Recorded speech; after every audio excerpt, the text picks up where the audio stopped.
Hey Yang Gang, KMO here. I am in Lancaster, Pennsylvania today. I've been meeting with the other members of Progressives for Immigration Reform.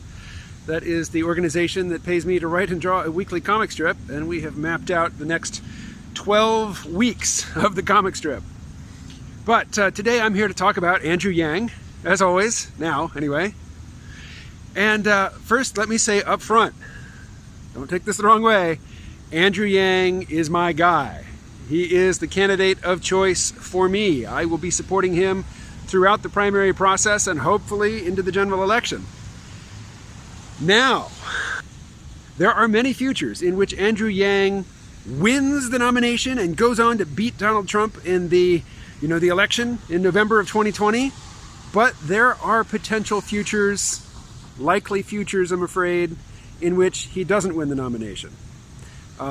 It seems to me that if he wins the Democratic nomination, he'll probably do very well against Trump and quite possibly win. The hurdle really is the Democratic nomination.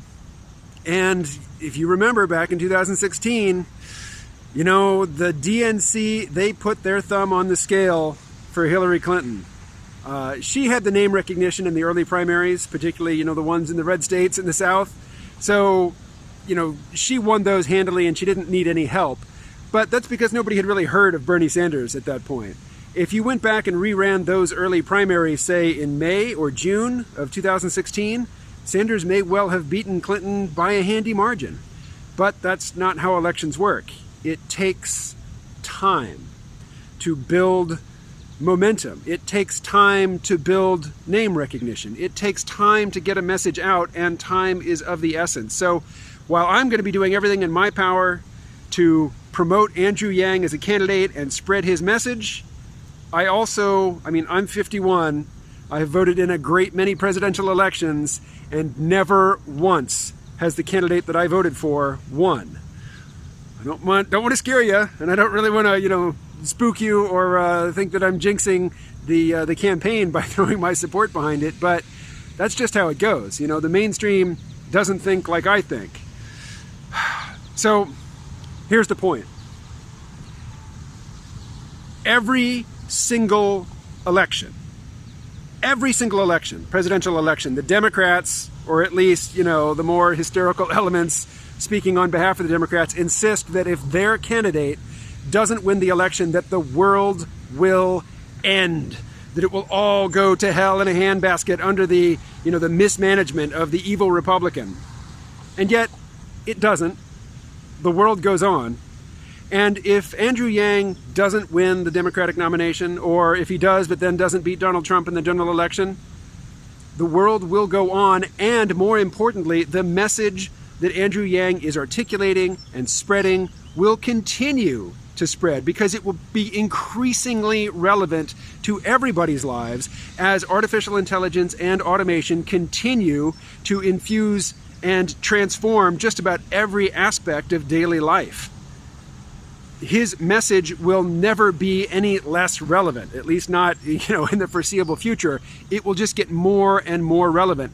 And the race doesn't end on election day. November 3rd will be November 3rd will be the election in 2020. That's, when we pass that day, that's not the end of the race, that's just a lap. Andrew Yang is a young man. He is a dynamic and tireless fellow.